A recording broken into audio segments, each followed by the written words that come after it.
নমস্কার, স্বাদে আহ্লাদে চ্যানেলে আপনাদের সকলকে স্বাগত জানাই। আজ আমি তৈরি করছি বাঙালিদের কাছে অত্যন্ত জনপ্রিয় একটি নিরামিষ পদ, মোচার ঘন্ট। প্রথমে মোচাটাকে ভালো করে কেটে ধুয়ে নিতে হবে। নিরামিষ মোচার ঘন্ট ডালের বড়া সহযোগে খুব ভালো লাগে, তার জন্য এখানে মটর ডালকে ভালো করে ধুয়ে ভিজিয়ে নিয়ে মিহি করে পেস্ট করে নিতে হবে। রান্নায় অতিরিক্ত স্বাদ আনতে আমি এখানে ব্যবহার করছি নারকেল কোড়া। বাটা মশলায় থাকছে আদা ও কাঁচা লঙ্কা। রান্নার প্রথমেই ধুয়ে রাখা মোচাটাকে সামান্য নুন দিয়ে সেদ্ধ করে নিতে হবে।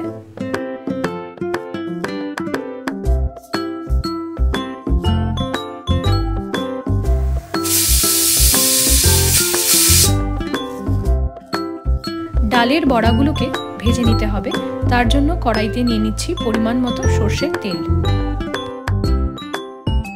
বড়াগুলোতে স্বাদ আনার জন্য আমি ডাল বাটার সময় সামান্য কাঁচা লঙ্কা ও নুন ব্যবহার করেছিলাম। এবার ছোট ছোট মন্ডের আকারে ডালের বড়াগুলো ভেজে নিচ্ছি।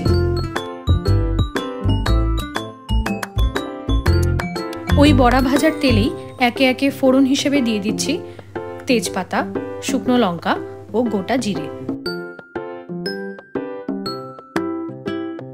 রান্নার প্রণালীতে এখানে আমি একটা ভুল করে ফেলেছি। প্রথমে ফোড়ন দেওয়ার পর আদা কাঁচা লঙ্কা বাটা দিতে হতো, কিন্তু আমি আগে মোচাটা দিয়ে দিয়েছিলাম। নুন দিয়ে সামান্য ভাজা ভাজা করে নেওয়ার পর আমি আদা রসুন বাটা অ্যাড করেছিলাম।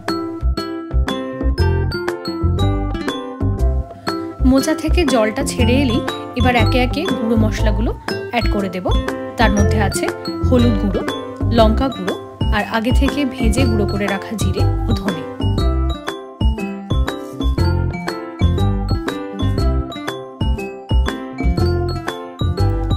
এবার মশলাগুলো দিয়ে মোচাটাকে ভালো করে কষিয়ে নেব।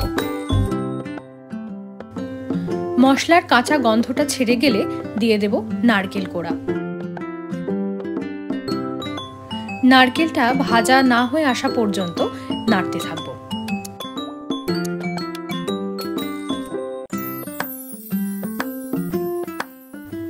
নারকেল ভালোভাবে মিশে গেলে একে একে ডালের বড়াগুলো দিয়ে দেব।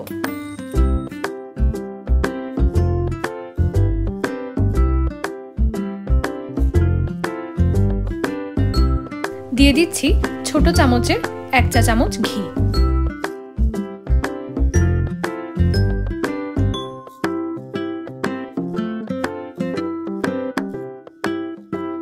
নিরামিষ ঘন্ট একটু মিষ্টি মিষ্টি হলে খেতে ভালো লাগে, তাই দিয়ে দিচ্ছি স্বাদ মতো চিনি।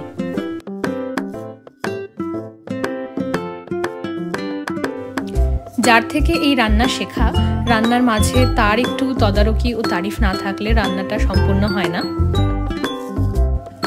সবশেষে দিয়ে দিচ্ছি একটু শাহি গরম মশলা। এবার সবকিছুকে ভালো করে মিশিয়ে নিয়ে নামিয়ে নিতে হবে। তৈরি হয়ে গেল নিরামিষ মোচার ঘন্ট।